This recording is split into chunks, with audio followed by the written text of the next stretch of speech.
재계 2위인 현대차와 4위 LG는 3세와 4세 경영시대가 본격화됐습니다. 미래 먹거리 발굴이 최대 과제인데 반도체 호황이 끝날 위기에 직면한 SK그룹도 마찬가지입니다. 그래서 이들 그룹들의 연말 인사 키워드는 세대교체와 쇄신인데요. 먼저 인사 배경과 의미 짚어보겠습니다. 자, 현대차는 올 한 해 동안 대외적인 실적 부진으로 고전을 면치 못했는데요. 그래서 임원 승진이 대폭 축소될 것으로 예상됐습니다. 자, 그런데 이런 예상을 깨고 임원 승진이 지난해보다 훨씬 늘었습니다. 네, 현대자동차는 지난 3분기 영업이익이 지난해보다 76% 감소하면서 사상 최악의 실적을 기록을 했는데요. 네. 세계적인 자동차 경기 침체에 글로벌 완성차 업체들이 생산량과 차량 모델 그리고 인력 등 몸집 줄이기에 주력을 하는 데 반해 현대차는 역주행하는 모습을 보였습니다. 예. 지난해와 올해 중국, 그리고 중국과 브라질, 그리고 내년 인도에 공장을 증설해서 글로벌 생산 능력은 연간 900만 대 수준에 이르게 되는데요. 지난달 말까지 글로벌 판매량은 624만 대를 기록하면서 최악의 실적을 기록할 것이라는 전망이 지배적입니다. 하지만 이런 실적 부진에도 승진 임원 수는 전 계열사에서 347명으로 지난해보다 12%가량 늘었습니다. 예. 또 연구개발 기술 분야 임원 승진자가 146명으로 지난해보다 9명 늘었는데요. 전체 승진자에서 차지하는 비중도 약 42%로 지난해에 이어서 연속 40%대를 웃돌면서 강세를 보였습니다. 네, 정의선 부회장의 경영 전반에 나선 후 첫 인사인데요. 연구개발 분야 승진자가 많다는 점이 눈에 띕니다. 자, 그런 만큼 세대 교체가 이뤄졌다고 봐야겠죠? 네, 지난 9월 총괄 수석 부회장으로 승진하면서 정의선 부회장 시대의 개막을 알렸는데요. 예. 세대 교체 신호탄으로 붙인 사람이었죠. 설영홍 중국 사업 총괄 전담을 하던 설영홍 총괄 상임 고문을 비상임 고문으로 물러나게 했고요. 예. 또 이번 사장단 인사에서 정몽구 회장의 복심으로 통했던 그룹 2인자 김용환 부회장은 현대제철로 이동했습니다. 예.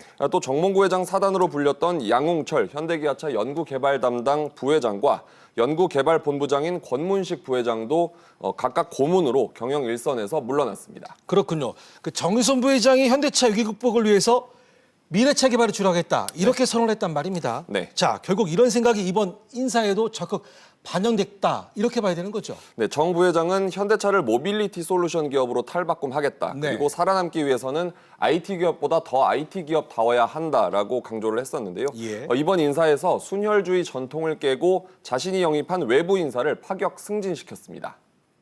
현대차가 순혈주의를 강조를 해서 M&A라든지 또는 다른 데의 어떤 융합적인 부분에 대해서 굉장히 터부시하는 부분들이 많았는데 패러다임 전환에 굉장히 중요한 이 디딤돌, 시작점이 아닌가라는 측면에서 긍정적으로 평가하고 싶습니다.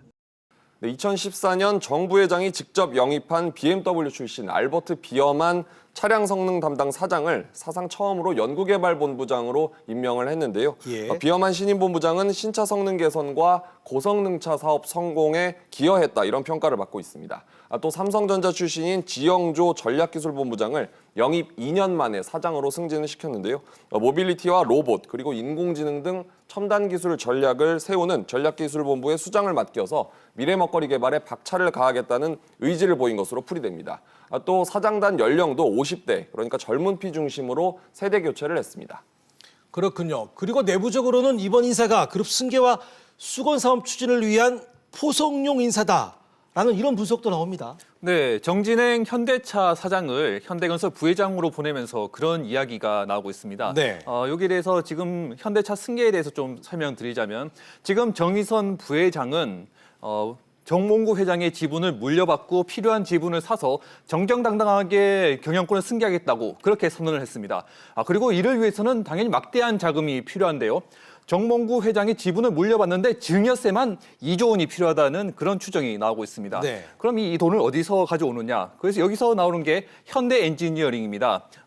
매출이 6조 원에 가까운 현대 엔지니어링을 상장하면 지분 11%를 가진 정의선 부회장은 1조 원 정도를 확보할 수 있다는 그런 추정이 있습니다. 예.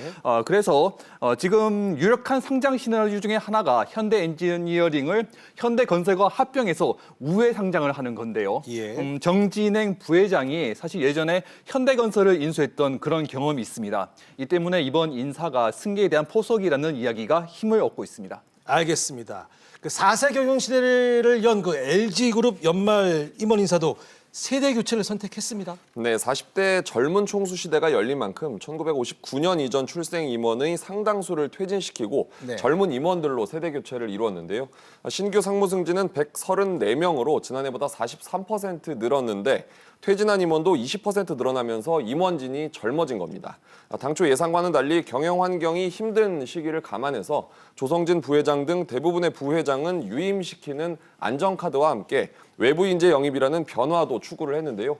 LG도 내부 출신을 발탁하는 순혈주의가 강한 것으로 알려져 있는데 이번에 신학철 3M 수석 부회장을 최초로 외부 출신 LG화학 대표이사로 영입을 했습니다. 또 지주사인 주식회사 LG도 경영전략팀장에 베인앤컴퍼니 코리아 대표 출신의 홍범식 사장, 그리고 미래성장 동력으로 삼는 자동차 부품 팀장에 한국타이어 연구개발본부장 출신의 김형남 부사장을 임명하기도 했습니다. 알겠습니다. 올해 SK그룹은 공격적인 경영보를 이어갔는데요. 자, 쇄신을 위해서 올해 임원 인사에서도 젊은 피 수혈에 주력했다, 이런 평가를 받고 있네요. 네, SK그룹은 SK하이닉스 등 계열사 5곳의 CEO를 50대로 교체했습니다. 네. 미래 먹거리 개발 혁신을 위한 교체라고 설명을 했는데요. 이번 인사에서 CEO를 포함해서 약 150명 정도를 승진시키거나 새로 선임했는데 이들의 절반 정도가 1970년대생이고 평균 나이는 48세였습니다. 작년 48.7세보다 0.7세 젊어진 것입니다. 그렇군요. 그런데 여기서 궁금한 것이 보통 세대 교체는 실적이 미흡할 때 하는 것인데, 자, 실적이 좋았던 반도체 수장을 교체했단 말입니다. 네, 그렇습니다. 이건 어떻게 봐야 될까요? 네, SK가 SK하이닉스 수장을 박성욱 부회장에서 이석희 사장으로 교체했는데요. 네. 사실 SK하이닉스 이번에 매출 40조, 영업이익 20조, 그리고 매출, 영업이익, 실적 모든 면에서 트리플 크라운을 달성했다는 좋은 이야기가 많이 나와서 이번 교체는 예상 외였습니다. 특히 삼성전자가 반도체를 이끈 김기남 부문장을 승진시킨 것과 비교하면 더욱 부각됩니다. 그래서 이번 교체의 의미는 삼성전자와 비교하면 더 뚜렷해지는데요. 예. 지금 반도체 업황이 나빠지고 있고 중국이 추격을 하고 있지 않습니까? 글로벌 1위 삼성전자는 기존 전략을 유지 강화하기로 했다면 3위인 SK하이닉스는 1위를 따라잡기 위해서 전략 변화를 시도하겠다는 것입니다. 새로 임명된 이석희 사장은 미국 인텔에서 근무할 때 인텔 기술상을 3번 수상했고 예. SK하이닉스 입사 전 카이스트에서 전자공학과 교수로 재직한 반도체 전문가입니다.